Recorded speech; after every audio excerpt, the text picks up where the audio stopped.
En la televisión o en entrevistas, a veces escuchas a una persona preguntarle a otra, ¿tienes hijos? Cuando alguien hace esa pregunta, lo que realmente quiere saber es si comprendes esa necesidad de asegurarte de que tus hijos estén seguros, felices y bien cuidados. Quieren saber si comprendes hasta dónde serían capaces de llegar para protegerlos, y también quieren saber si entiendes ese dolor constante que sientes por no saber dónde están. Hemos conocido a muchos padres terribles en este canal, pero hoy vamos a conocer hasta dónde llegó una familia para proteger a su hijo, y otra que emprendió una búsqueda durante décadas por su hija desaparecida. Stan y Denise Smart eran ambos educadores y habían enseñado en escuelas por toda la costa este durante décadas. En febrero de 1977, estaban establecidos en una base militar estadounidense en Augsburgo, Alemania. Tras varios meses intentando sin éxito quedar embarazados, la pareja estaba considerando adoptar a un niño alemán. Justo entonces Denise quedó embarazada y dieron la bienvenida al mundo a una bebé de ojos oscuros y cabello rubio, a quien llamaron Christine Denise. Después de pasar 3 años en Alemania, regresaron a los Estados Unidos. Y según Stan, tuvimos lo que todos esperan cuando vas a Alemania. Vuelves con un Volkswagen, un reloj cucú y un hijo. Stan y Denise más tarde agregaron 2 hijos más a la familia, un hijo llamado Matthew y otra hija llamada Lindsay. Eran una típica familia estadounidense de clase media. Hacían excursiones los fines de semana, iban a la playa durante las vacaciones, tomaban cruceros en familia y viajaban por todo Estados Unidos. Compraron una casa en Stockton, California, y se mudaron allí cuando Christine tenía 11 años. Durante la adolescencia, Christine se destacó académicamente, formaba parte del equipo de natación, jugaba voleibol y hacía amigos con facilidad. Según Stan, Christine participaba en los deportes solo por diversión y no tenía ese espíritu competitivo que sí tenían sus hermanos menores, pero aún así los animaba desde la banca. Christine amaba nadar, pasaba horas en su habitación diseñando planos de casas y viajaba siempre que podía. Pasó unas vacaciones en Londres con amigas y un verano como estudiante de intercambio en Venezuela porque quería mejorar su español. También aprendió a hacer omelets como los hacían los chefs en los cruceros. Según Ana Marie, una de sus amigas de la infancia, Christine era inteligente, amable pero callada. También era alta, midiendo poco más de 1,80 m, y a medida que creció, se volvió muy consciente de ello. Christine adoptó el estilo bohemio o hippie que estaba de moda en los años 90. Se hacían pequeñas trenzas en el cabello y le encantaba escuchar a Bob Marley, Tom Petty y música rap. Después de graduarse de la preparatoria Lincoln, Christine trabajó como salvavidas y como consejera en un campamento llamado Camp Mokuleia en Oahu, Hawái. Según Rachel Bird, quien compartió cabaña con ella durante 3 meses, Christine era alta, hermosa, rubia, una chica surfista muy relajada. Era una chica dulce, le encantaba estar en el agua. Cada vez que podía salir y participar en búsquedas y rescates o cosas por el estilo, quería estar allí, haciendo eso. Después de pasar 3 meses trabajando en lo que era el trabajo de sus sueños, Christine se mudó a San Luis Obispo, en California, en septiembre de 1995 y comenzó a asistir a la Universidad Estatal Politécnica de California, también conocida como Cal Poly. Según Stan Smart, pensamos que sería un buen lugar para ella, pensamos que era una comunidad segura, y lo es. Simplemente no resultó así para nuestra familia. Christine se había inscrito originalmente en una carrera de 4 años en arquitectura, pero más tarde cambió a la carrera de comunicaciones con la esperanza de convertirse en periodista y cumplir su sueño de viajar por el mundo. Christine quería ser lo más independiente posible económicamente, así que se inscribió para trabajar como salvavidas y ganar un poco de dinero. Como parte de ese trabajo, debía nadar cierta cantidad de tiempo cada semana para mantenerse en forma. El único horario de natación disponible para una novata era de 5 a 6 de la mañana, así que Christine ponía su despertador a las 4:20 cada mañana. Nadaba durante 1 hora, asistía a sus clases, trabajaba como salvavidas y por las noches regresaba a su dormitorio en el edificio Muir Hall. Pero después de unos meses, Christine les confesó a sus padres que no era feliz en Cal Poly. Se quejaba de que todos en el campus eran iguales y que le costaba encontrar su propia identidad. Se tiñó su cabello rubio natural de color castaño, Adoptó varios apodos como Maritur, Roxy, Trixie y Kiana y firmaba sus correos electrónicos con la frase «Vive tu vida como una exclamación, no como una explicación». Según Denise Smart, Christine había asumido demasiadas responsabilidades y estaba teniendo dificultades académicas. Para enero de 1996, Christine estaba agotada y les rogó a sus padres que le permitieran transferirse a otra universidad, preferiblemente a la Universidad de las Islas Vírgenes o alguna de la universidad en Puerto Rico, ya que extrañaba la vida alegre y despreocupada que había tenido en Hawái. Según Stan, no siempre era una chica feliz. Quería irse a otra escuela, quería viajar más, quería estudiar en el extranjero. Tenía todas esas ideas grandiosas, al menos así me lo parecían a mí en ese momento. En mayo de 1996, Denise le escribió una carta a Christine y le explicó a su hija que tenía todas las oportunidades que necesitaba justo al alcance de la mano. El primer año era difícil para todos, y Denise le sugirió a Christine que pusiera en orden sus prioridades y renunciara a su trabajo como salvavidas para que pudiera concentrarse en sus estudios. Sus padres estaban dispuestos y en condiciones de apoyarla económicamente, y Denise le dijo a Christine que, una vez que obtuviera su título, podría comenzar a ganar buen dinero. En ese momento, Christine estaba preocupada por reprobar biología, ya que uno de sus exámenes se había extraviado. Pero una vez que lo encontraron, Christine se enteró de que le había ido bien y que no había reprobado el semestre. Llamó a sus padres alrededor de las 5 de la tarde del 24 de mayo de 1996, dejando un mensaje en su contestadora automática explicando que habían encontrado el examen. Terminó la llamada con una promesa: los llamaría ese domingo. Denise Smart recuerda: estaba muy emocionada. Dijo: «Hola, buenas noticias, buenas noticias». Esa era su buena noticia. Había recibido una llamada del profesor. No recuerdo su nombre. Había estado tratando durante tanto tiempo de resolver eso. Era un fin de semana largo por el Día de los Caídos, de 3 días, y el resto de la familia Smart lo pasó en una competencia de natación en la que participaban Matthew y Lindsay. Tenían una llamada familiar programada con Christine todos los domingos a las 8 de la noche, pero esa noche Christine no llamó como había prometido. Tampoco llamó al día siguiente ni al siguiente, y la familia Smart se encontró en el umbral de un misterio que los atormentaría durante los siguientes 26 años. Margarita Campos era una de las vecinas de Christine en el edificio Muir Hall.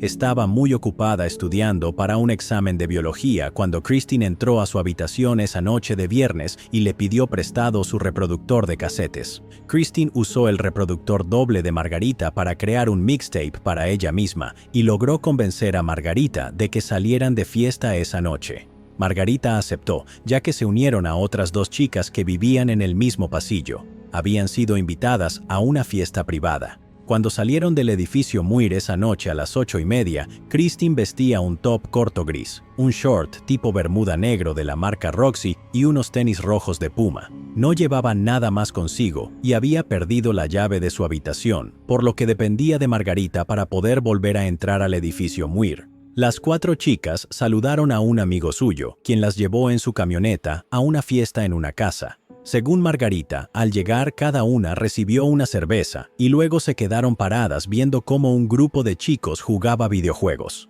No era exactamente el tipo de fiesta que buscaban, y después de terminar sus cervezas, Margarita y Christine se fueron. Esa noche fue una noche muy tranquila en San Luis Obispo. Solo éramos unos cuantos dando vueltas en camioneta por la ciudad y estoy bastante segura de que fue Christine quien dijo: «Déjanos aquí a Margarita y a mí, vamos a seguir caminando». Para las 10 de la noche aún no encontraban una fiesta. Margarita estaba cansada y tenía ganas de ir al baño, así que le dijo a Christine que quería irse a casa. Después de discutir un poco, Christine se molestó y le dijo a Margarita que ella iba a seguir buscando una fiesta. Margarita le dio una llave del dormitorio, le dijo buenas noches y regresó al edificio Muir. Aún puedo verla ahí parada, después de que la dejamos. Un poco molesta porque no quise ir con ella. Alguien que no fuera tan independiente como Christine no habría ido sola a una fiesta. Ella seguía diciéndome: «Acompáñame», pero no quise ir. Le dije: «Más te vale tener cuidado». Y ella dijo que estaría bien. Luego dijo: «Adiós». Yo fui una Girl Scout por muchos años y se supone que uno debe usar el sistema de acompañamiento, pero esa noche estaba cansada y ella no regresó. No mucho después de que las chicas se separaron, Christine se dirigió a la casa número 135 de la calle Crandall, también conocida como la Crandall Way, donde se celebraba una fiesta de cumpleaños para 2 estudiantes del último año de una fraternidad. Trevor Bolter fue una de las 20 personas invitadas a la fiesta, y cuando llegó alrededor de las 10:15 de la noche, había tal vez unas 15 personas reunidas dentro de la casa o en el jardín delantero. Más tarde, habría entre 45 y 60 personas en la fiesta. Cuando Trevor entró a la casa, había unos cuantos chicos jugando billar, gente conversando junto a la barra, algunos bailaban, y no pasó mucho tiempo antes de que una chica alta, de cabello oscuro, con un top gris y un short negro, llamara la atención de Trevor. Según Trevor, ella se acercó a él y se presentó como Roxy. Lo besó, lo llevó al baño y luego soltó su mano.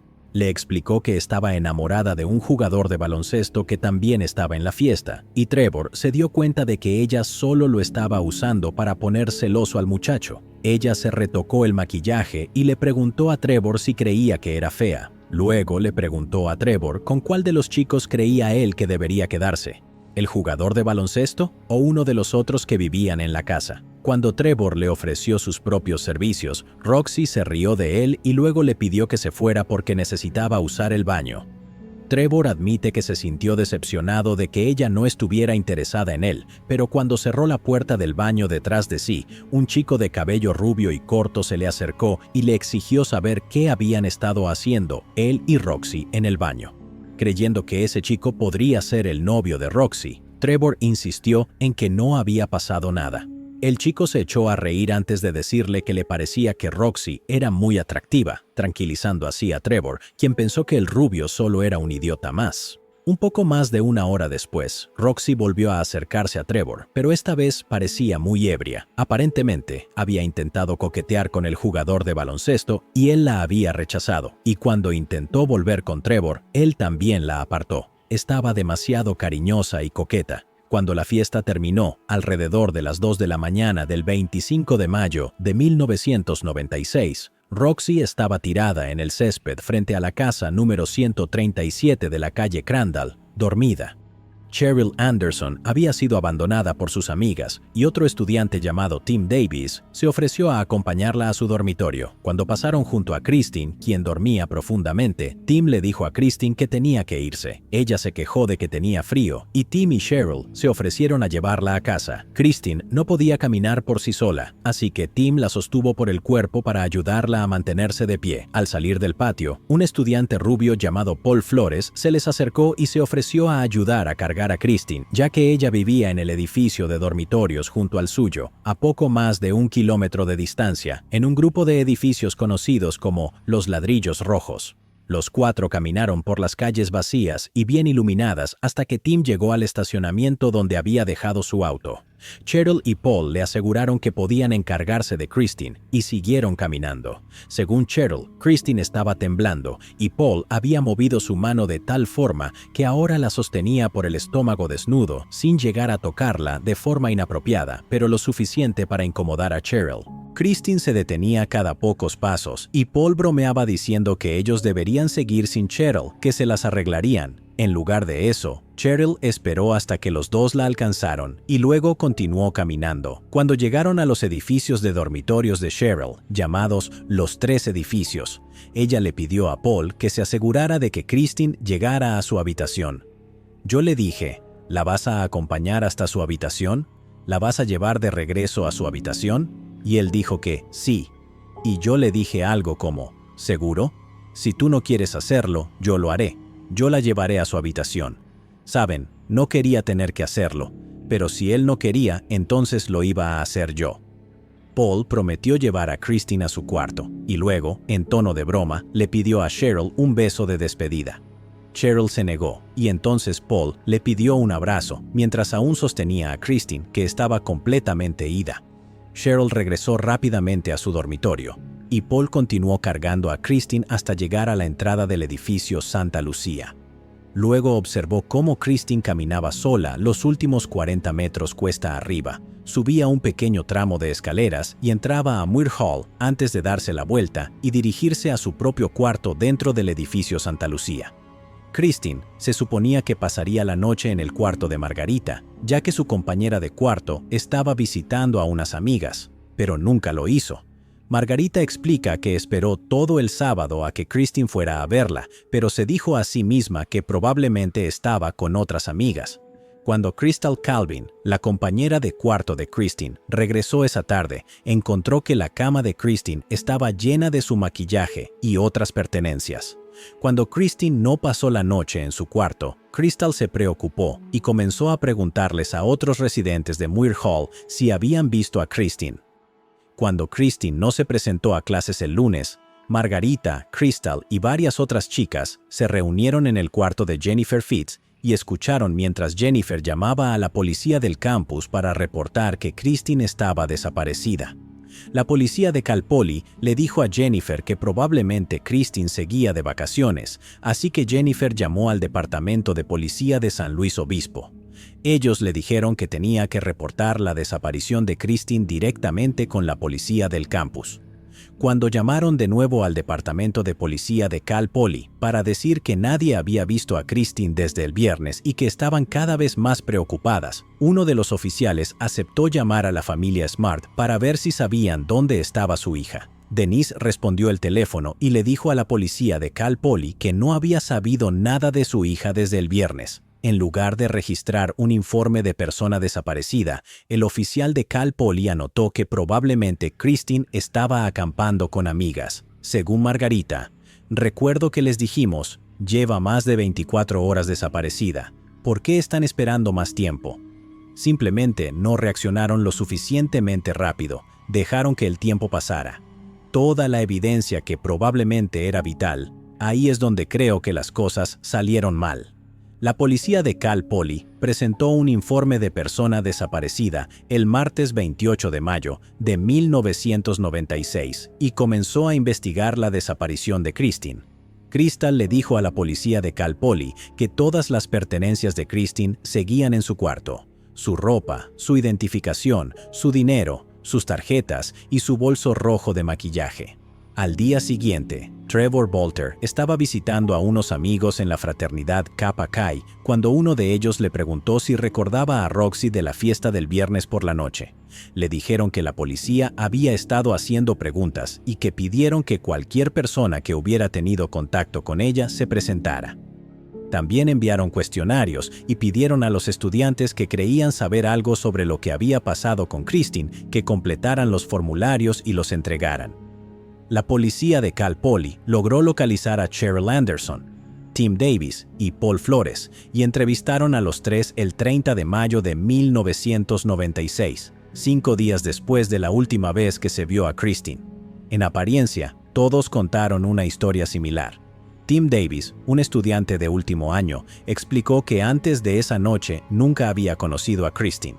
Cheryl Anderson, una estudiante de primer año, explicó que a menudo había visto a Christine en el campus, pero que no la conocía. Y Paul Flores, otro estudiante de primer año, explicó que no conocía a Christine y que no la encontraba atractiva. Los tres le contaron a la policía cómo habían escoltado a Christine de regreso a su residencia. Los tres explicaron que Tim se fue primero y que después Cheryl dejó sola a Christine con Paul. Él admitió ser la última persona en verla, pero insistió en que no tuvo nada que ver con su desaparición. Paul repitió varias veces a la policía que él y Christine se separaron en la entrada del edificio Santa Lucía y que ella caminó hacia allá y yo caminé hacia mi dormitorio. Paul afirmó que después de separarse de Christine en la madrugada del sábado, volvió a su dormitorio e intentó dormir, pero vomitó alrededor de las 4 de la madrugada. Luego se duchó y regresó a la cama. Dijo estar seguro de que alguien lo vio caminando por el pasillo, aunque no sabía quién era. Pasó el día viendo televisión y, esa noche del sábado, él y algunos amigos fueron al cine, pero no pudo proporcionarle a la policía los nombres completos ni las direcciones de los amigos que actuaban como su coartada. El domingo, su padre lo recogió y pasaron todo el día en el garaje de su padre, trabajando en su camioneta, antes de ser arrestado por la policía de Arroyo Grande esa misma noche, por no haberse presentado a una audiencia relacionada con un cargo por conducir bajo los efectos del alcohol. Pero Cheryl le dijo a los oficiales de policía de Cal Poly que ya conocía a Paul antes de esa noche. Lo había visto muchas veces en el campus y le parecía un tipo medio perturbador. A menudo asistían a las mismas fiestas y, cuando estaba borracho, Paul coqueteaba con cualquier chica que llevara falda y se volvía una molestia. Tenía la costumbre de lanzarse sobre las chicas, intentar besarlas o manosearlas sin su consentimiento y luego reírse como si fuera una broma. Durante una fiesta a la que asistieron, Paul intentó besar a una de sus amigas y, después de eso, comenzaron a referirse a él como Chester el acosador, lo que lleva a la pregunta, si ya sabía qué clase de tipo era, ¿por qué dejó ir a Christine con él?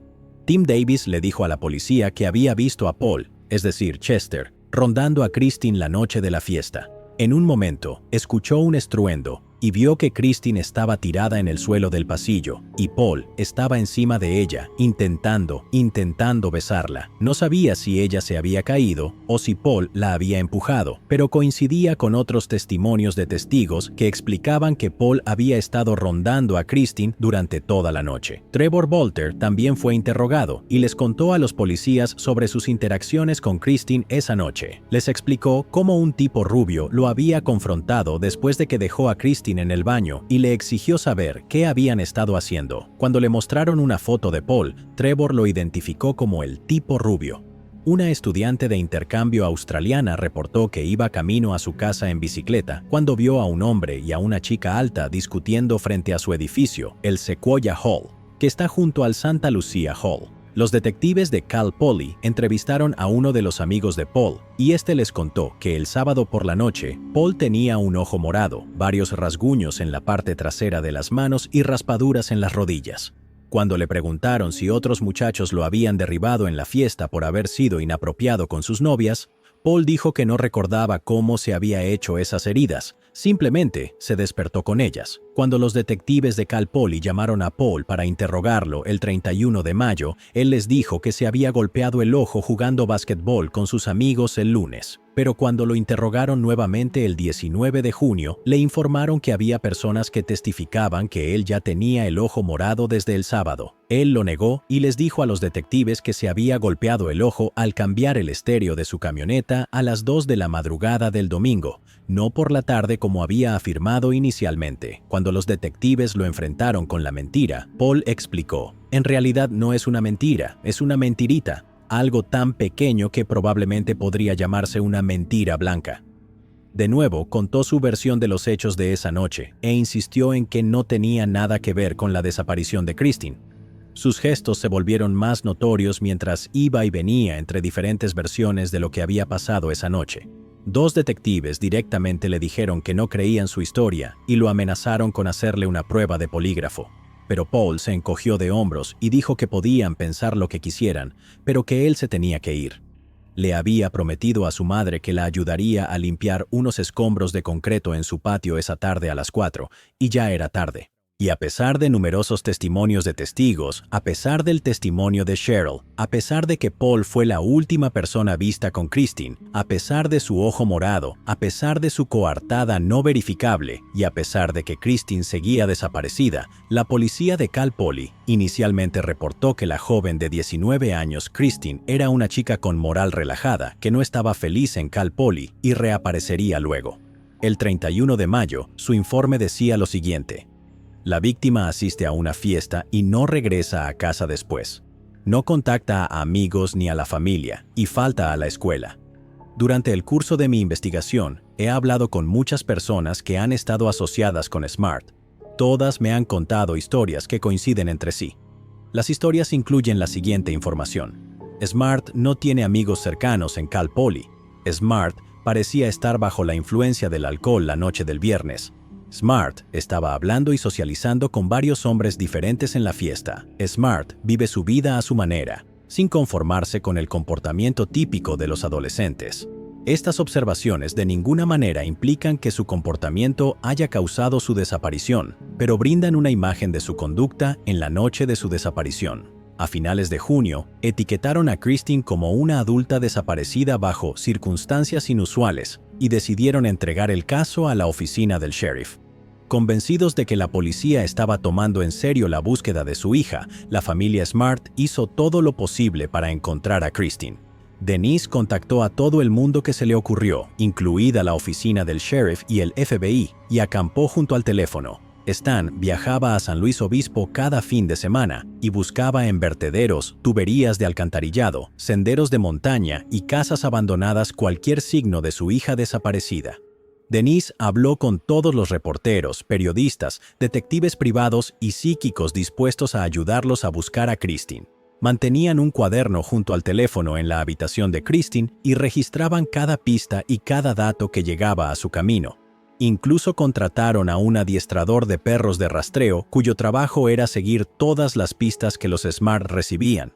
Pasaron años sin ningún signo de su hija, pero Stan y Denise les dijeron a sus amigos, familiares y al Stockton Record que no descansarían hasta encontrar a Christine. Vives porque no puedes rendirte, porque no es solo una batalla por encontrar a tu hija, es una batalla por hacer lo correcto. Es una batalla para que la gente haga su trabajo. El 26 de junio de 1996, Christine ya llevaba más de un mes desaparecida cuando el Departamento de Policía de Cal Poly por fin entregó el caso de Christine a la oficina del sheriff del condado de San Luis Obispo. En ese momento, Denise comparó la búsqueda de su hija desaparecida con una investigación sobre una bicicleta perdida y, lamentablemente, no estaba tan equivocada. Los detectives revisaron el expediente del caso y notaron que varias piezas importantes de evidencia estaban desaparecidas. La policía de Cal Poly no había sellado la habitación de Christine después de su desaparición. La habitación de Paul nunca fue registrada y cuando él dejó el campus para el verano, su habitación en Santa Lucia Hall fue vaciada y limpiada a fondo por el personal de limpieza, eliminando efectivamente cualquier rastro de evidencia que pudiera haber quedado. La policía de Cal Poly tampoco obtuvo los registros de llamadas de la habitación de Paul, y cuando la oficina del sheriff solicitó copias, les informaron que la universidad ya había borrado los registros. El 29 de junio de 1996, Cal Poly cerró por el verano cuando la oficina del sheriff, la Asociación de Perros de Rescate de California, conocida como CARDA, por sus siglas en inglés, con 400 voluntarios de la comunidad, descendió sobre el campus y realizó una búsqueda en busca de cualquier señal de Christine o sus restos. Equipos de caballos recorrieron los senderos de montaña, personas registraron los arbustos y el sistema de alcantarillado, los perros rastrearon los campos vacíos, las personas buscaron en el vertedero local, y equipos de perros detectores de cadáveres fueron llevados a los ladrillos rojos para buscar cualquier señal del cuerpo de Christine. A los guías de los perros solo se les dijo que estaban buscando a una chica desaparecida y cada uno ingresó al edificio por separado, dándole a sus perros una orden distintiva, como huesos o busca huesos, para hacerles saber que estaban buscando un cuerpo en descomposición. Ahora parece un buen momento para explicar cómo se entrenan estos perros, ya que los perros detectores de cadáveres juegan un papel importante en este caso. Según Becky Pesiska, una entrenadora certificada de perros e instructora de trabajo de perros con Dogtastic Training, el cuerpo humano comienza a emitir un gas distintivo en cuestión de segundos después de morir, y ese gas puede permanecer en el área durante décadas, con algunas de las tumbas humanas más antiguas encontradas a más de 60 años de antigüedad. Algunos perros incluso pueden encontrar un cuerpo en descomposición bajo 12 metros de agua. Incluso si el cuerpo es removido poco después de la muerte y el área es limpiada con lejía o cloro, ese olor distintivo permanecerá hasta 20 años después. Los perros detectores de cadáveres están entrenados específicamente para encontrar restos humanos y para encontrar dientes, huesos, sangre y la ubicación donde previamente se habían encontrado restos humanos. Un guía de perros también explicó que usan hisopos de algodón que se han colocado en un cuerpo durante una autopsia para entrenar a sus perros, y los perros pueden ser llevados a un campo que contenga varios animales en descomposición, y aún así solo alertarán a los guías sobre la presencia de restos humanos.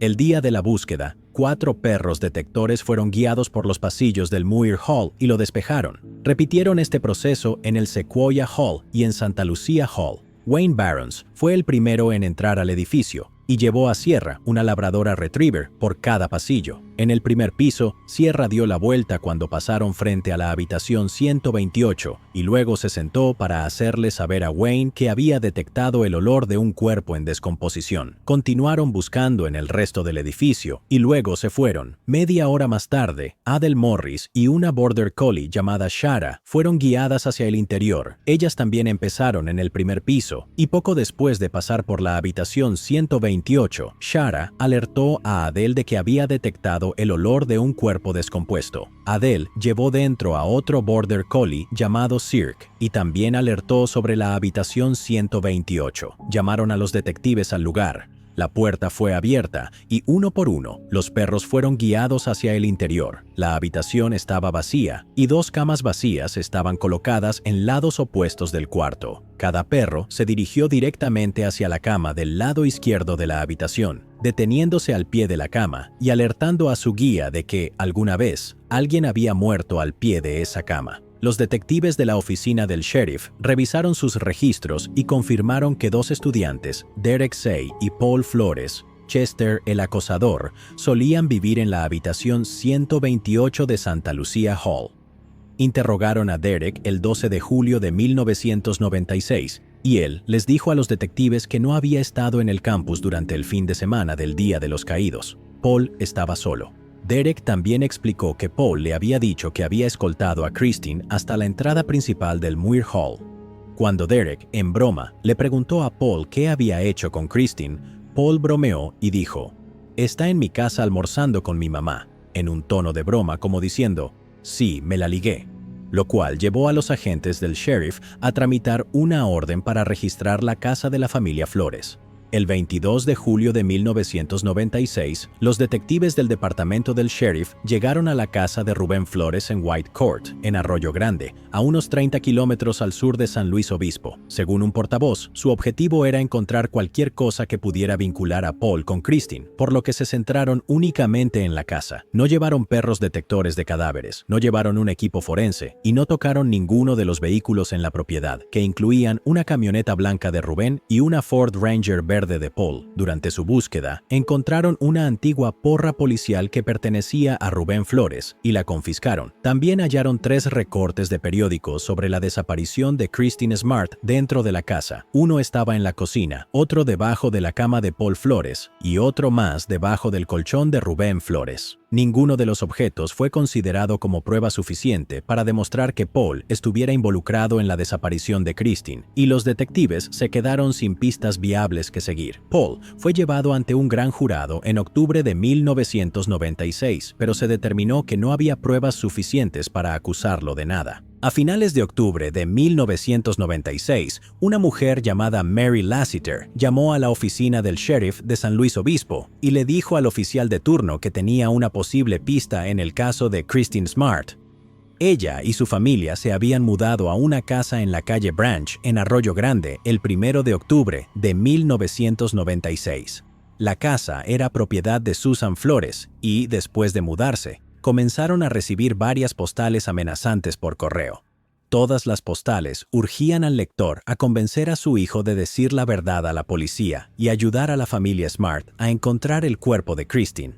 Los nuevos inquilinos estaban recién llegados al pueblo, pero pronto descubrieron que Paul Flores era sospechoso en la desaparición de una joven de 19 años llamada Christine Smart, y su sentido arácnido empezó a activarse. Verán, Rubén Flores había mantenido un contenedor de basura cerrado en el camino de entrada durante esa primera semana y les pidió que no lo tocaran antes de llevárselo. Una semana después, Mary estaba lavando su auto cuando encontró un zarcillo de mujer en la entrada, cerca de donde había estado el contenedor de basura. Era una joya barata plateada con forma de lágrima. Tenía una pequeña piedra turquesa en el centro y en la parte de atrás lo que parecía ser la huella dactilar ensangrentada y seca de alguien. Más tarde, Mary explicaría que el pendiente parecía coincidir con un collar que Christine usaba en una foto de graduación que había sido impresa en los carteles de persona desaparecida. Pensando que tenía que estar relacionado con la desaparición de Christine, lo colocaron en una bolsa y llamaron a la policía.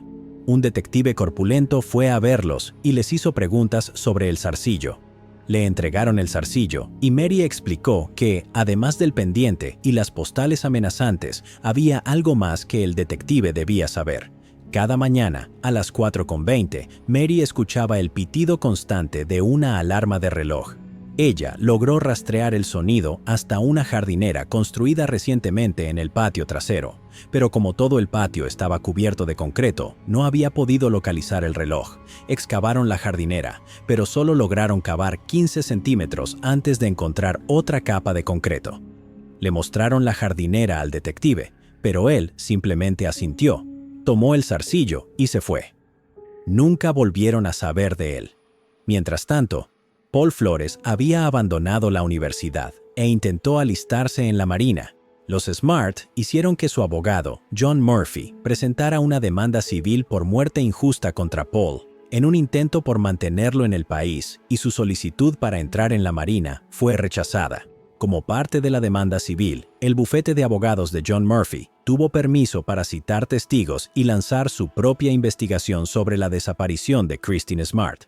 A finales de enero de 1997, hablaron con Cheryl, algunas excompañeras de trabajo de Paul, y también con Mary Lassiter y su esposo. Mary le contó a John Murphy y a los Smart sobre el zarcillo que habían encontrado, pero cuando los Smart le pidieron a la oficina del sheriff que les permitieran ver el zarcillo para determinar si pertenecía a Christine, la oficina del sheriff explicó que no valía la pena seguir esa pista porque parecía algo que usaría una niña. Además, nunca fue registrado oficialmente como evidencia y se perdió. En marzo de 1997, Susan Flores de alguna manera se enteró de que los Lassiter habían estado hablando con la policía y con la familia Smart, y le dijo a Mary que ella y su familia tenían 30 días para desalojar su propiedad. En un acto de pura mezquindad, Mary Lassiter confirmó que, mientras ella viviera en la casa, las leyes estatales de renta en California le daban derecho a invitar a quien quisiera, así que llamó a los Smart y básicamente les dijo, ¿quieren excavar el patio trasero? El 3 de marzo de 1997, John Murphy organizó una búsqueda con perros cadáveres junto a un geólogo armado con un radar de penetración terrestre, o GPR, para revisar nuevamente la propiedad de la calle Branch. Y otra vez, llegamos a un momento didáctico, ya que el radar de penetración terrestre también se va a mencionar bastante en este episodio. Según el Dr. Larry Lawrence, el hombre que literalmente escribió el libro sobre GPR, el suelo es duro y cuanto más tiempo se deja sin tocar, más duro se vuelve. Pero si excavas una sección del terreno, se afloja y si se deja así, volverá a endurecerse, pero no tanto como el área circundante. El GPR envía ondas al subsuelo y mide cuán duro está el terreno. Los cambios en la dureza aparecen en el radar y cosas como rocas o trozos de concreto aparecen como anomalías. Los huesos y los restos humanos no pueden ser detectados con radar de penetración terrestre, ya que el hueso es poroso, pero este radar sí puede utilizarse para identificar un sitio de entierro reciente. Durante la búsqueda en la casa de la calle Branch, los perros registraron y despejaron la casa, el ático y el espacio angosto debajo de la vivienda, pero cuando entraron al patio trasero, alertaron justo en el área donde Rubén Flores había mantenido el bote de basura. El geólogo luego escaneó el terreno, pero tampoco encontró nada, y explicó a John Murphy y a los Smart que su equipo se veía afectado por el concreto que se encontraba el patio. Sin embargo, sí señaló que una porción del terreno había sido excavada recientemente y que había un montón de tierra apilado contra una de las paredes. Los vecinos también confirmaron que, poco después de la desaparición de Christine, Rubén y Paul Flores habían hecho trabajos de construcción en el patio. Además, los inquilinos actuales confirmaron que la jardinera sospechosa medía 1,80 m por 90 centímetros y que nada crecía ahí. En esencia, seguían sin tener nada más que sospechas, y John Murphy envió sus informes a la oficina del sheriff.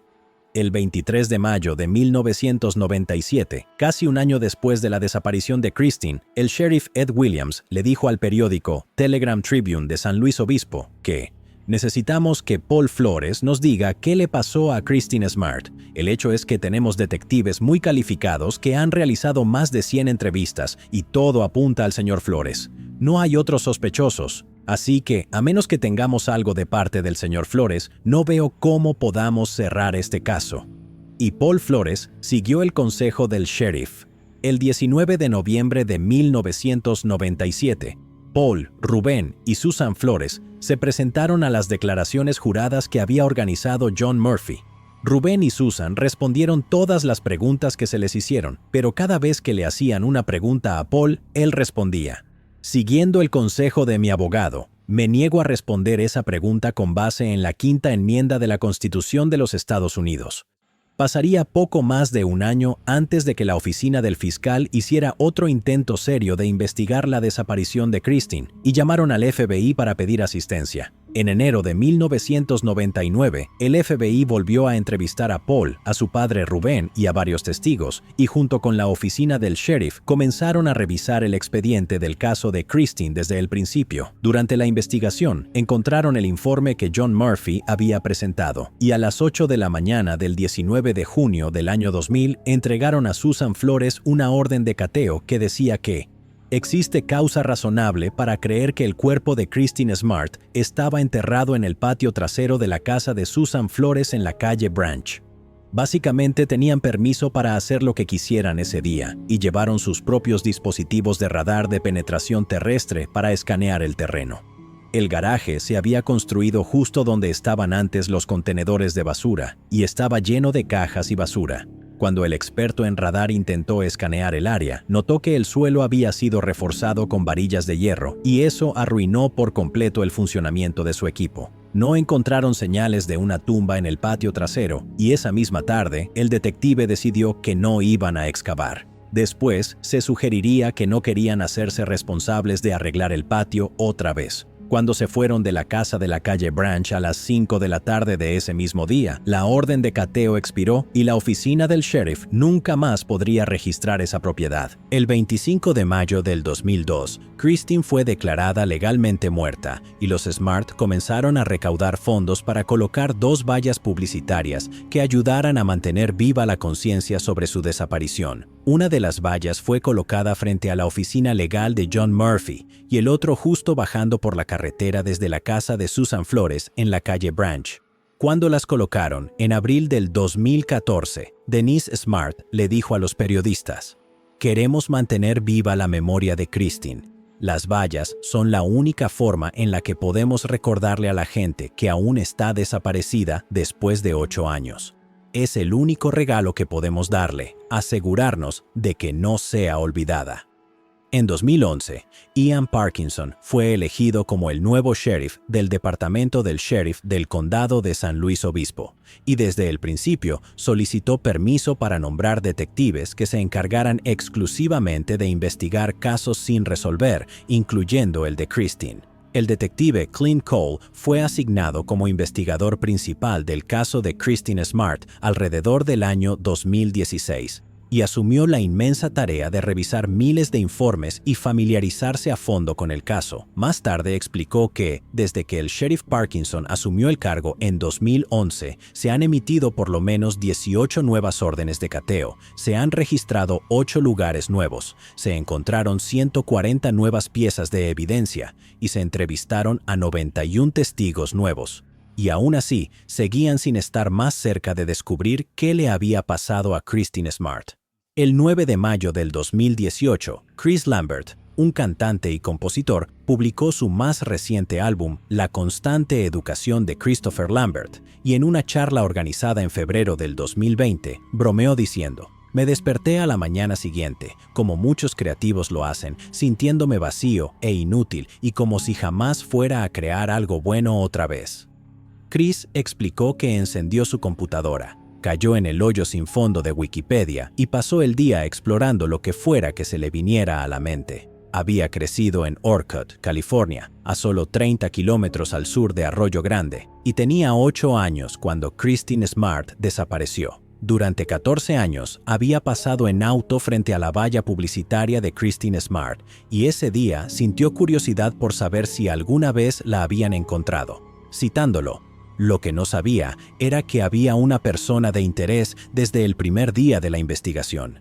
No sabía por qué seguía libre, no sabía qué había pasado, pero para esa misma noche estaba completamente obsesionado con el caso y me sorprendía que nadie estuviera hablando de ello todo el tiempo. Me sorprendía que nadie hubiera hecho un documental al respecto. Ese día tuve un destello breve, un momento fugaz en el que pensé, tal vez yo haga ese documental. Y luego aparté esa idea, como hace mucha gente. Soy músico, no hago cosas así, sin mencionar que soy callado, torpe y no soy un profesional en nada. Chris se obsesionó con la idea de encontrar justicia para Christine y pasó el siguiente año y medio aprendiendo todo lo que pudo sobre el caso.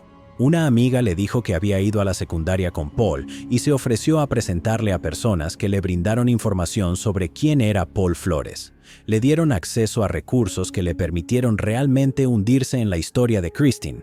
Y por primera vez, Chris sintió que estaba en posición de ayudar a lograr justicia para Christine Smart. Citándolo nuevamente, es un poco distinto si tienes acceso a algunas de las personas y lugares involucrados.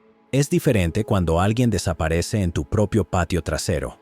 Leyó miles de artículos sobre la desaparición de Christine, consiguió copias del expediente del caso que habían sido divulgadas al público, se puso en contacto con la familia Smart y con John Murphy y los entrevistó. Leyó los testimonios de los testigos, vio los testimonios de Paul y Rubén y comenzó a buscar a los amigos de Christine, a las personas que habían estado en la fiesta esa noche y a quienes habían trabajado con Paul Flores en algún momento. Caminó las mismas rutas que Christine, Cheryl, Tim y Paul recorrieron esa noche. Habló con los estudiantes que vivían en la habitación 128 del edificio Santa Lucia Hall y presenció, como una escalofriante revelación, cómo le mostraban que guardaban sus tablas de surf levantándolas fácilmente por la ventana del dormitorio. También conoció más sobre la familia Flores.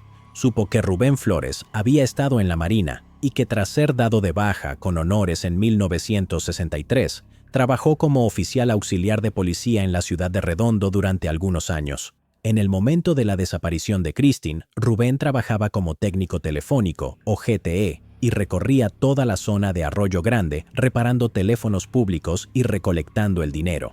Rubén, de 30 años, se casó con su segunda esposa, Susan, cuando ella tenía 20 y juntos tuvieron una hija llamada Hermelinda en marzo de 1974. El 22 de octubre de 1976 nació Paul y en junio de 1992 se mudaron a Arroyo Grande. Según las excompañeras de trabajo de Susan, su matrimonio no era feliz y Susan solía presentarse al trabajo con moretones nuevos o costillas rotas.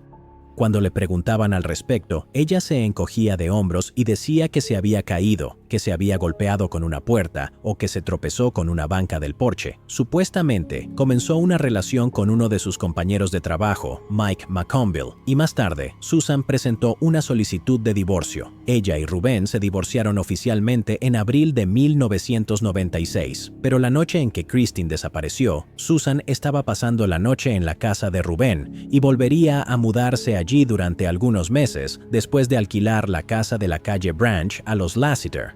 Chris también descubrió que la vida de Paul Flores básicamente se arruinó tras la desaparición de Christine Smart. Después de ser rechazado por la Marina, trabajó en una serie de empleos mal pagados en la industria de comida rápida o como encargado en estaciones de gasolina con servicio completo, donde limpiaba los parabrisas de los autos y llenaba los tanques de gasolina. Cada vez que sus empleadores o compañeros de trabajo se enteraban de que era sospechoso en la desaparición de Christine Smart, lo despedían y tenía que mudarse a otra ciudad para comenzar de nuevo. Más tarde, se estableció en San Pedro, vivía en una casa que sus padres habían comprado para él y seguía dependiendo de ellos económicamente.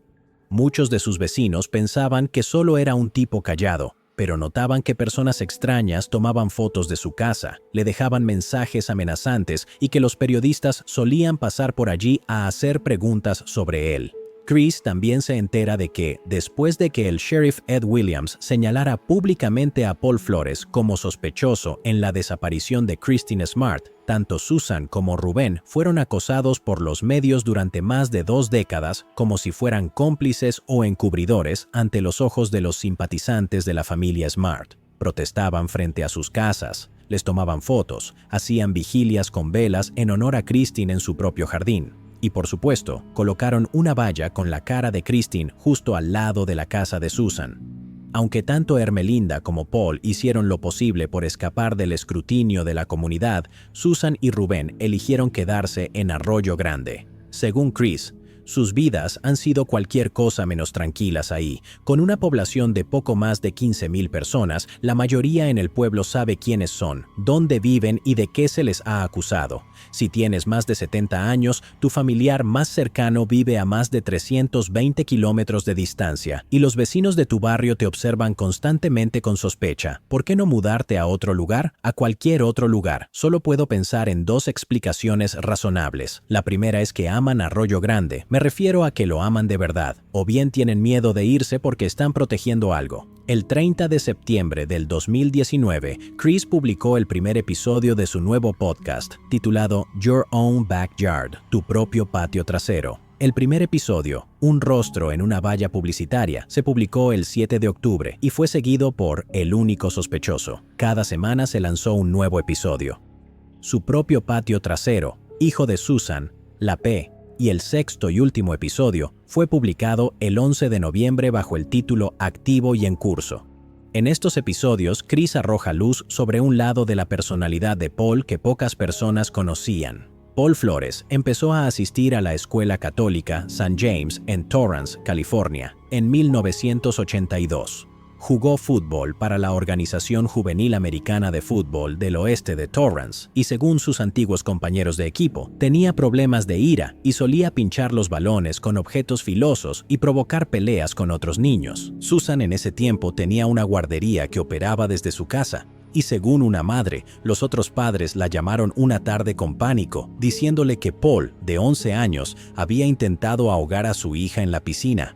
De verdad estaba obsesionado con mi hija, y en algunas de las fotos de las fiestas de cumpleaños es como si él siempre estuviera justo ahí, casi encima de ella.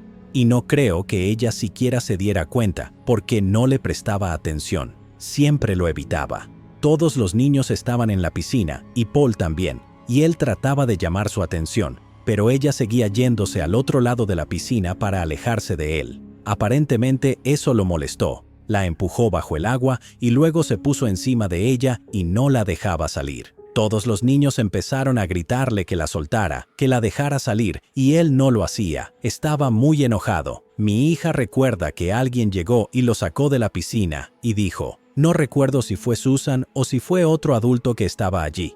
La madre recogió a su hija y cuando confrontó a Susan, ella simplemente se encogió de hombros y explicó que Paul solo estaba jugando con su hija y que estaban exagerando por nada. Para cuando Paul entró a la secundaria, los demás chicos comenzaron a describirlo como raro y espeluznante. Según una mujer que jugó béisbol infantil con él, había un directorio del equipo que se repartió y que tenía los números de teléfono de todos y demás. Durante un largo periodo de tiempo recibía llamadas de broma cada noche y quien fuera que llamaba preguntaba por mí y respiraba pesadamente. Era aterrador. Poco a poco empezó a correrse la voz de que era Paul quien hacía esas llamadas. Y no solo me llamaba a mí, mi hermano tuvo que hablar con él para decirle que dejara de hacerlo. A medida que crecía, Paul se volvió un bravucón y a menudo provocaba peleas con otros chicos sin razón alguna. En 1992, Paul, de 16 años, se vio involucrado en una pelea con un chico de 13 años llamado Nick Spriter en su escuela. Según Nick, Paul solía acosarlo constantemente, y ese día, Nick decidió defenderse. Empecé a devolver los golpes, y creo que se convirtió en un empujón mutuo que después terminó en una pelea en el suelo. Él era más fuerte que yo, así que rápidamente me dominó. Nick logró darle una patada en la cara a Paul y este se hizo a un lado. Nick rodó para levantarse y, mientras todavía estaba de lado, él se levantó de un salto y me pisó la cabeza. Cuando lograron apartar a Paul, Nick estaba perdiendo la visión rápidamente. Su padre lo llevó de inmediato con su pediatra y, nuestra pediatra les dijo a mis padres que me vio deteriorarme delante de sus ojos. Luego lo llevaron al hospital. Y para ese momento, Nick ya no sabía quién era. No podía hablar, no tenía control sobre su cuerpo y perdió la conciencia. Estuve entrando y saliendo de la conciencia durante varios días. Estuve hospitalizado un total de 5 días. Pasaron 72 horas antes de que pudiera responder preguntas básicas como ¿en qué año estábamos o qué día era? La familia de Nick demandó a la familia Flores, y el juez ordenó que los Flores pagaran $5,000 para cubrir los gastos médicos. También se ordenó que Paul asistiera a clases de manejo de la ira, cosa que nunca hizo. Durante años, Rubén y Susan buscaron excusas para justificar el comportamiento de su hijo.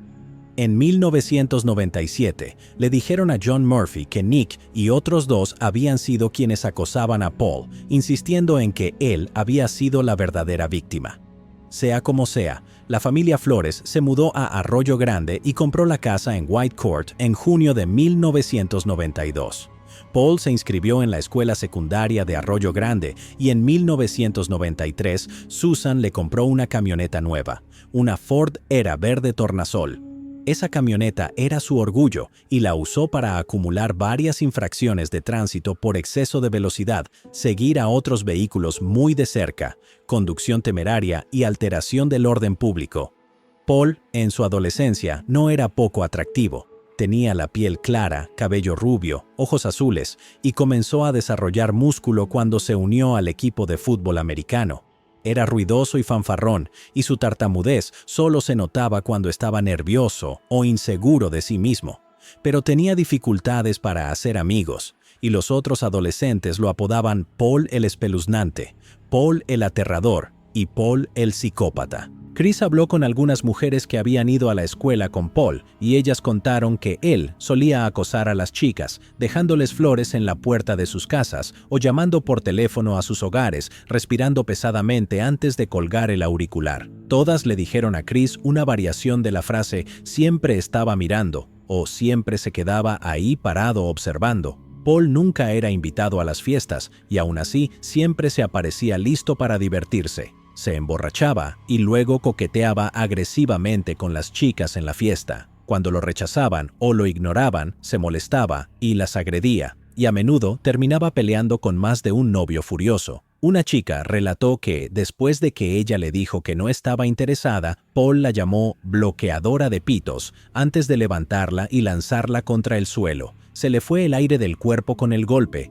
Otra chica corrió a ayudarla y luego un grupo de muchachos se abalanzó sobre Paul. Lo golpearon un poco y se aseguraron de hacerle saber que no estaba bien tratar así a una chica. Empujó a otra chica desde una terraza hacia un jardín, lo que resultó en que lo sacaran a la fuerza de la fiesta. Otra chica contó cómo lo encontraron huyendo de una de sus compañeras de clase, que se había desmayado en una de las habitaciones. En 1995, Paul apenas logró entrar a Cal Poly y se inscribió en una carrera de ciencias de los alimentos. Reprobó todas sus materias excepto una optativa de boliche, pero era experto en recorrer fiestas universitarias.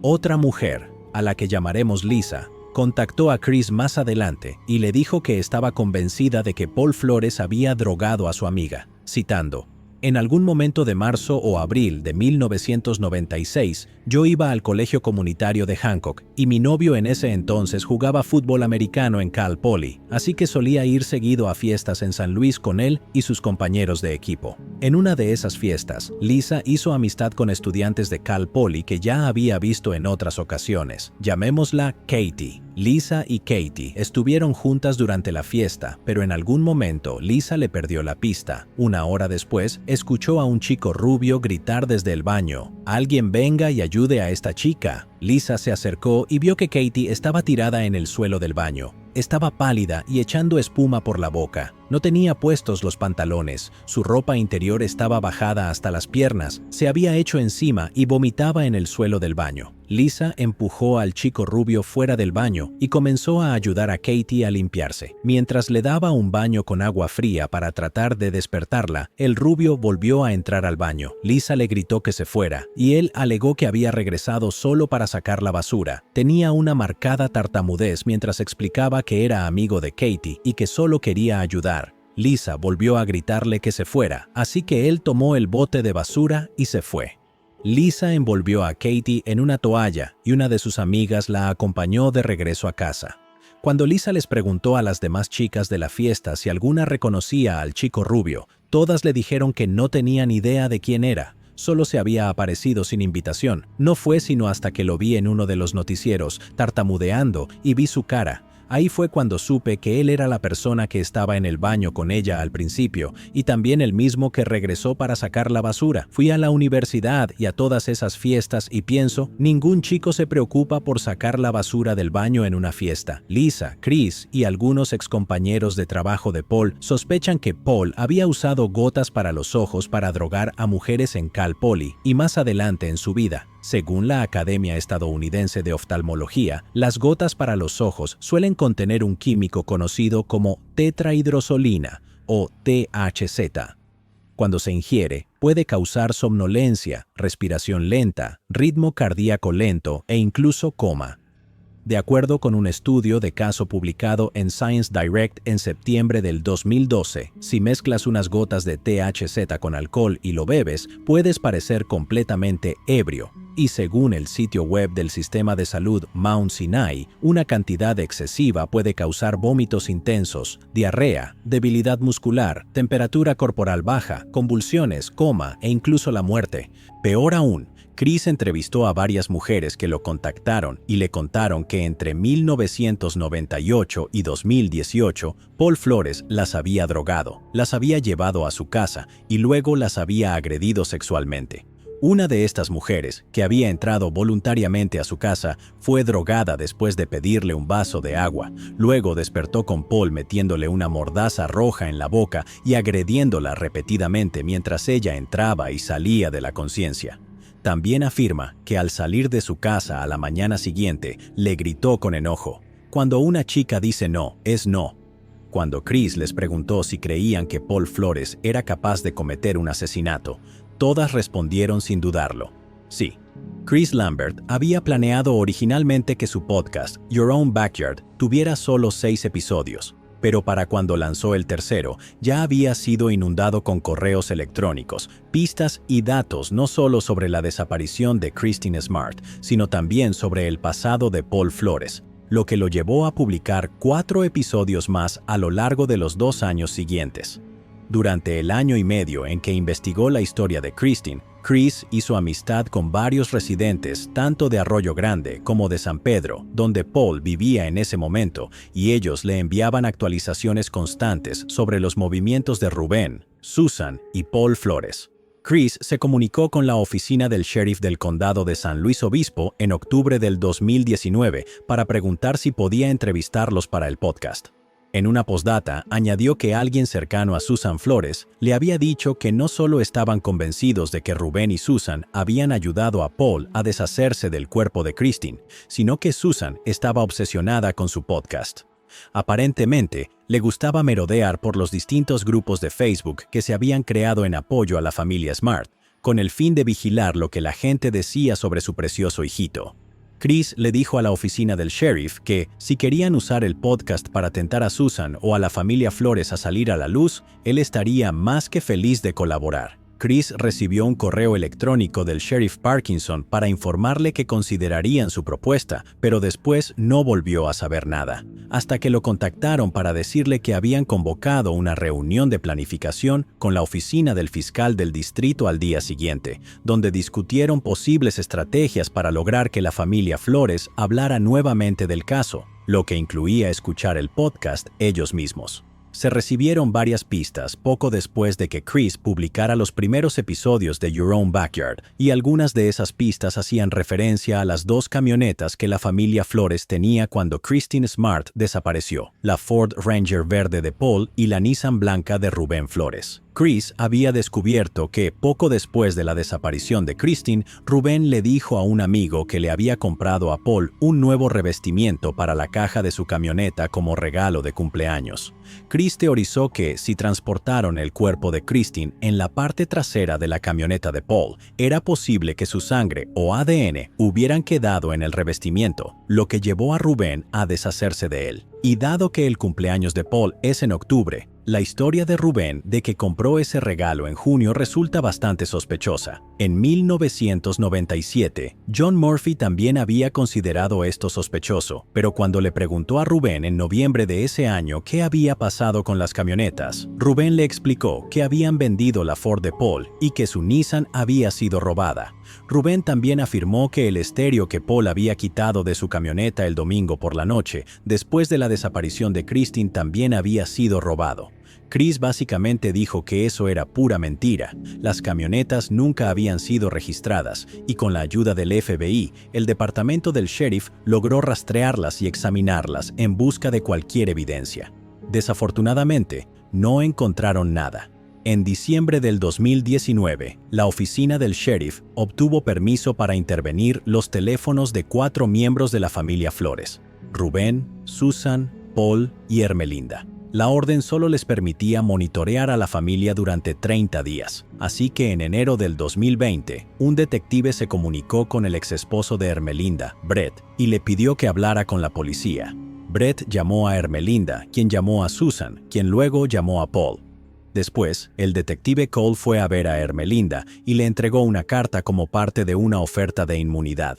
En la carta, el detective Cole explicaba: "Cuando empecé a revisar este caso, mantuve una mente abierta y asumí que Paul Flores no estaba involucrado en la desaparición de Christine. Ahora sé con certeza que sí lo está y que Christine está muerta, y tú también lo sabes. Paul muy pronto estará en una posición en la que tendrá que contarnos su versión. Este caso se resolverá pronto. Tú podrías ser quien ponga fin a esta pesadilla para todos y seguir con tu vida". Ermelinda le cerró la puerta en la cara al detective Cole. Pero una foto de la carta y de la oferta de inmunidad llegó a manos de Susan, Rubén y Paul. El detective Cole le dijo luego a Chris Lambert que ese es uno de los problemas con la intervención telefónica. Existen métodos de comunicación como el correo electrónico y WhatsApp, por lo que la oficina del sheriff no tenía idea de lo que hablaban en línea, pero cuando sí hablaban por teléfono, los detectives notaron que usaban códigos. No eran muy sofisticados, pero usaban referencias como KS, MW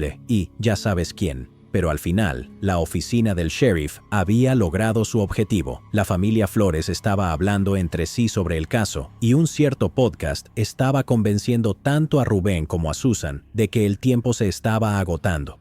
Tic-tac. El 26 de enero del 2020, Susan llamó a su hijo. Inicialmente, su conversación fue sobre cosas cotidianas: cómo le iba al novio de Susan, Mike, las noticias familiares, una publicación graciosa sobre Paul que Susan había leído en uno de los grupos de Facebook y una cirugía próxima a la que Susan debía someterse.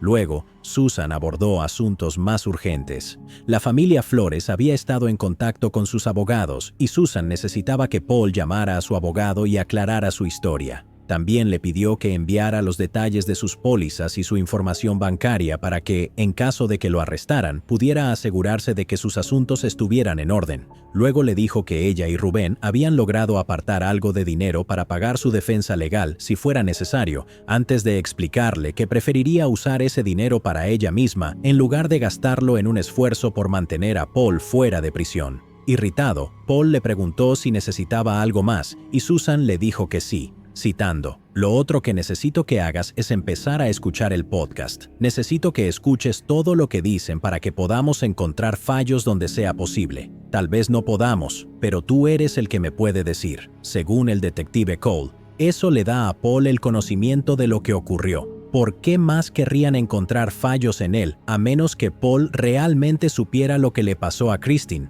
Posteriormente, el sheriff Parkinson, el detective Cole y el fiscal obtuvieron lo que necesitaban.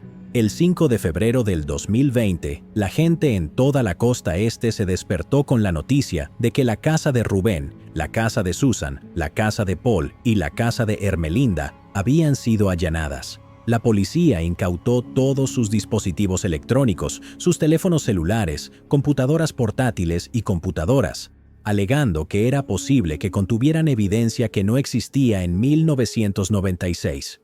Y tenían razón, de manera escalofriante. A pesar de que la mayoría de sus dispositivos contenían cosas comunes y cotidianas, La computadora Dell de Paul contenía una carpeta titulada Práctica, que respaldaba los testimonios de las mujeres con las que Chris había hablado. En ella, la policía encontró cientos de fotos y videos de mujeres drogadas con mordazas en la boca, siendo agredidas por Paul. No solo eso, sino también cientos de videos y fotos explícitas de niños, lo que dejó sin dudas a la policía de que Paul era un depredador sexual.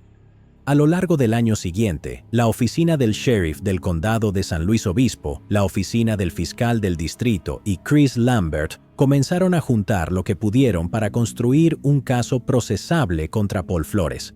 Chris pasó meses revisando el cuaderno de la familia Smart y, como explicó, eso le permitió juntar las piezas del rompecabezas de lo que sucedió durante ese fin de semana del Día de los Caídos. Según Chris, la mayoría de las personas que trabajaron en el caso a lo largo de los años rara vez hablaban entre sí, pero debido a que él había hablado con todos, era el único con todas las piezas del rompecabezas y le dio a la oficina del sheriff docenas de nuevas pistas que seguir. El detective Cole había solicitado que se asignara al caso al asistente del fiscal Chris Peverell y él estuvo de acuerdo de inmediato. Su esposa era una oyente asidua de Your Own Backyard y él comenzó a escuchar el podcast también, utilizándolo para probar su conocimiento sobre el caso. Peverell también se puso en contacto con Chris para obtener la información de contacto de algunas de las mujeres con las que él había hablado, ayudándolas a construir un caso más sólido contra Paul. El 25 de noviembre del 2020, Chris publicó el episodio 8, La brecha de 16 horas, en el que explicó que entre las 2 de la madrugada y las 6 de la tarde del sábado 25 de mayo de 1996, nadie sabe dónde estaba Paul. La teoría de Chris era que después de que Cheryl lo dejara con Christine esa noche, Paul había intentado hacer que Christine lo siguiera hasta su habitación.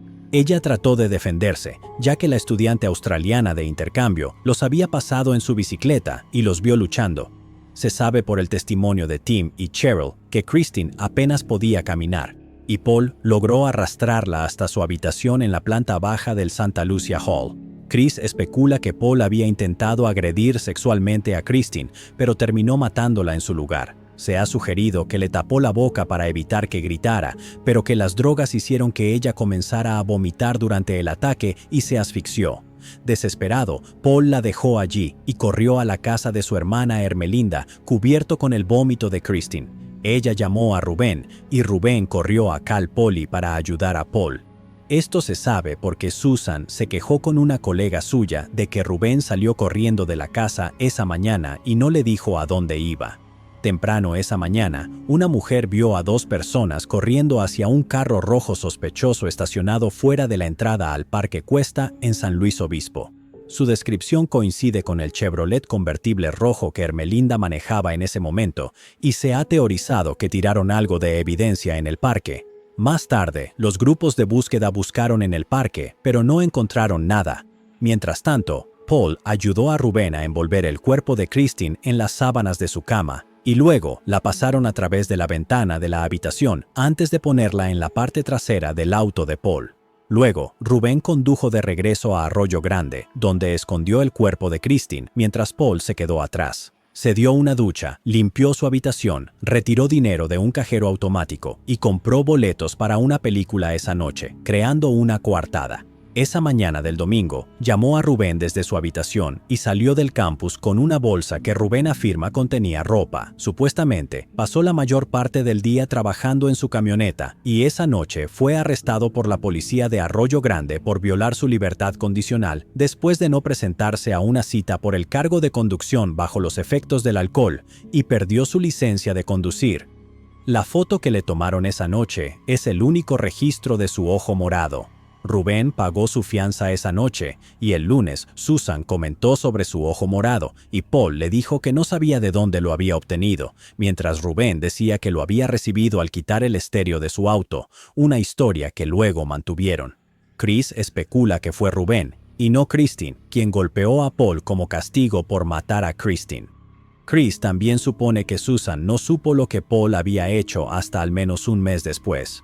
Susan, Rubén, Ermelinda y su novio de ese momento, Brett, supuestamente habían ayudado a Paul a escapar de la justicia. La única pregunta era, ¿dónde la enterraron? Ahora bien, si viven en una comunidad pequeña, probablemente estén familiarizados con las ancianas y su propensión a mirar por las ventanas mientras pasan personas. Siempre están observando y no se pierden nada, y fueron cruciales para resolver el caso, porque tanto Susan como Rubén eran, por decirlo de alguna manera, muy odiados en su comunidad. Por lo tanto, Chris y la oficina del sheriff no tenían escasez de espías, y tan solo unos días después de que se realizaran las primeras redadas en febrero del 2020, algunos de los vecinos de Rubén notificaron tanto a Chris como a la oficina del sheriff que algo sospechoso estaba sucediendo. Un vecino reportó que alrededor del 7 y 8 de febrero del 2020 se podía escuchar a Susan Flores, su novio Mike McConville y Rubén Flores discutiendo durante toda la noche. Otro vecino reportó que Rubén Flores había quitado una cerca que bloqueaba el acceso a su patio trasero y que el camión de Mike McConville y su remolque habían sido estacionados junto a la terraza durante los fines de semana, bloqueando la vista de la terraza. En Your Own Backyard, Chris también mencionó en varias ocasiones que Rubén Flores era sospechosamente protector cuando se trataba de su terraza y el patio trasero. La casa en White Court estaba construida en un terreno que alguna vez había sido parte de un huerto de aguacates. La casa había sido construida en una pendiente empinada y, en algunos lugares, el espacio de acceso debajo de la casa tenía una altura fácilmente de 2,5 metros. Se había construido una terraza en la parte trasera de la casa, y los lados de la terraza estaban cerrados con celosías, creando un espacio de almacenamiento debajo de la casa que se podía acceder a través de una puerta lateral. Un plomero que había trabajado en la casa de Rubén contactó a Chris y le contó que una vez fue llamado para arreglar un inodoro en la casa. Cuando le dijo a Rubén que tendría que excavar debajo de la casa para solucionar el problema, Rubén lo echó y le dijo que lo solucionaría él mismo. Un hombre que había alquilado una habitación en la casa le contó a Chris que una vez había almacenado barriles vacíos debajo de la casa. Cuando Rubén se enteró de ello, perdió los estribos y prohibió que el hombre volviera a entrar en el espacio de acceso. La exnovia de Paul, la única que había tenido, le contó a Chris que mientras visitaban al padre de Paul en la casa de White Court, había admirado el huerto de aguacates y quiso explorar más. Cuando intentó entrar al patio trasero, Paul y Rubén le pidieron que volviera al frente de la casa. En ese momento le pareció raro, pero después de que terminaron, descubrió que Paul era sospechoso de la desaparición de Christine y luego se convenció de que Christine estaba enterrada en el huerto de aguacates. Una excompañera de cuarto de Paul envió una pista explicando que Paul le había dicho una vez que Christine estaba enterrada debajo de una estructura en el jardín de sus padres y que la estúpida policía había estado de pie sobre ella, pero no la había encontrado. Chris pudo proporcionar a la oficina del sheriff todos sus nombres y números de contacto, lo que le dio al detective Cole la motivación que necesitaba para obtener una orden de registro para la casa de Rubén Flores. El 15 de marzo del 2021, Rubén Flores recibió una copia de la orden de registro y se le ordenó abandonar la propiedad durante toda la duración del registro. Vans forenses, arqueólogos, perros detectores de cadáveres y equipos de búsqueda GPR descendieron sobre la propiedad, instalaron una carpa forense y durante el resto del día buscaron en el patio trasero y el huerto de aguacates. Rubén había huido a la casa de Susan, y él, Susan y Mike se turnaban para pasar frente a la propiedad todo el día, saludando burlonamente a sus vecinos. La prensa, Chris Lambert y la policía, como si supieran que no encontrarían nada, pero lo hicieron. Alrededor de las 6 de la tarde, Chris Lambert observó mientras un grupo de detectives ingresaba al espacio debajo de la casa y comenzaba a llevar contenedores de tierra a la tienda de campaña. La tierra fue enviada para ser analizada y luego se confirmó que dio positivo para sangre humana. En una declaración emitida a los medios, la oficina del sheriff explicó más tarde que habían encontrado evidencia de un sitio de entierro humano. También encontraron pruebas de que el cuerpo había sido desenterrado y retirado, y una prueba de luminol indicó que había sido transportado usando el remolque de Mike McConville, que aún estaba estacionado en la propiedad. Se encontraron rastros de fibras rojas, grises y negras que coincidían con el tipo de ropa que Christine había usado esa noche en la tierra, y fue suficiente evidencia circunstancial para que concluyeran que Christine Smart había estado, hasta febrero del 2020, enterrada debajo de la casa de Rubén Flores. El 13 de abril del 2021, Paul Flores, de 44 años, fue arrestado por asesinato en primer grado durante la comisión del intento de violación de Christine Denise Smart. Rubén Flores, quien acababa de cumplir 80 años, fue arrestado esa misma mañana por ser cómplice después del hecho. Su juicio originalmente estaba programado para comenzar el 25 de abril del 2022, pero la defensa solicitó un cambio de sede y argumentó que la comunidad de Arroyo Grande tenía prejuicios contra Paul y Rubén. Con razón, alegaron que no recibirían un juicio justo, por lo que el caso fue trasladado al Tribunal del Condado de Monterrey en Salinas, California, donde la jueza Jennifer O'Keefe escucharía el caso. Como se les acusó de dos crímenes diferentes que se solapan, tanto Paul como Rubén tuvieron su propio jurado. Esto significaba que, si se presentaba evidencia que implicara a Paul, pero no a Rubén, el jurado de Rubén debía abandonar la sala, y viceversa. El tribunal también ordenó que no se permitieran cámaras ni equipos de grabación en la sala del juicio, lo que significó que los medios y Chris Lambert tuvieron que sentarse y tomar notas a mano durante toda la duración del juicio. Su juicio comenzó el 18 de julio del 2022 y el fiscal adjunto Chris Peverell comenzó su declaración de apertura diciendo: 1359. Ese es el número de domingos que han pasado desde que Christine Smart habló por última vez con su familia. Expuso el caso del Estado, explicando la teoría de lo que había sucedido esa noche. Luego explicó que varios testigos declararían que no era la primera vez que Christine conocía a Paul. De hecho, él la había estado acosando durante semanas, solía merodear por el Muir Hall y había confrontado a Christine en su habitación del dormitorio en numerosas ocasiones. Continuó explicando que varias personas declararían que no habían visto a Christine beber nada esa noche, que Paul había estado merodeando a su alrededor y que dentro de una hora después de llegar a la fiesta, Christine parecía estar muy intoxicada. Explicó que Paul ya tenía un historial de mujeres intoxicadas y que no era una suposición arriesgada pensar que, tan pronto como tuvo a Christine a solas, Paul intentó agredirla sexualmente también, matándola en el proceso. Su teoría sobre lo que le sucedió al cuerpo de Christine se alinea con la teoría de Chris, y explicó que, durante los siguientes 24 años, Rubén Flores hizo todo lo posible por ocultar los crímenes de su hijo, llegando hasta el punto de desenterrar el cuerpo y moverlo una vez que se dio cuenta de que la policía se estaba acercando.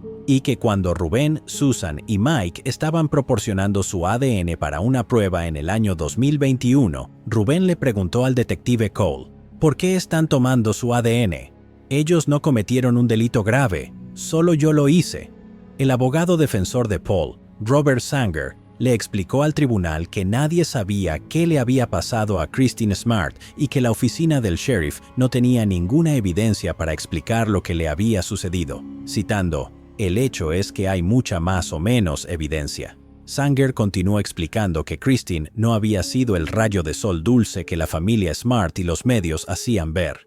Christine había sido infeliz en Cal Poly, había participado en comportamientos de alto riesgo, se emborrachó en una fiesta y luego probablemente se había escapado.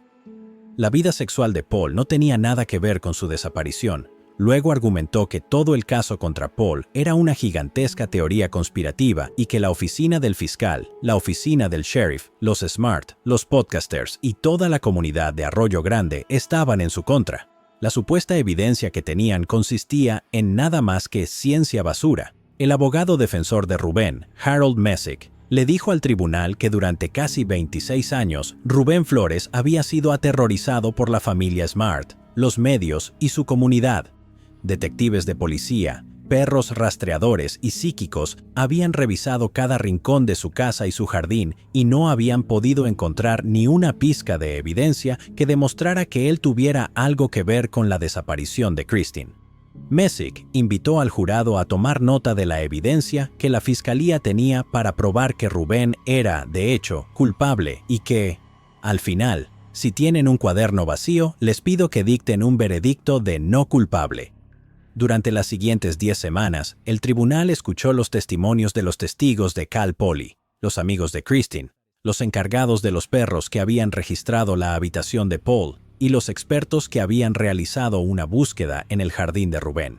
Vieron las cintas de los interrogatorios, Observaron cómo Paul y Rubén le mentían a la policía y escucharon cómo Paul explicó en junio de 1996 que, después de que regresaron al dormitorio esa noche, se dio una ducha porque estaba cubierto de vómito. Messick no hizo mucho, excepto hacer bromas con los testigos durante el juicio, y Sanger tropezó haciendo bromas autocríticas cuando explicó que el fiscal Peverell tenía un logo elegante como fondo de escritorio de su laptop y él no lo tenía. Sanger indicó que los expertos en GPR no eran expertos porque no tenían doctorados, que los encargados de los perros eran solo voluntarios y que aunque estaban haciendo un trabajo honorable, sus opiniones no podían ser confiables ya que todos pertenecían a un club y no trabajaban independientemente. Se burló de los resultados de las pruebas de suelo realizadas para determinar que Christine realmente había sido enterrada debajo de la terraza de Rubén y luego presentó a un experto que sí tenía un doctorado, pero nunca había realizado una prueba de suelo en su vida. Tuvo que llamar a un experto en Alemania para formar una opinión sobre la viabilidad de la prueba. La mejor parte fue cuando Sanger insinuó que los perros detectores de cadáveres eran todos amigos y que sus manejadores habían conspirado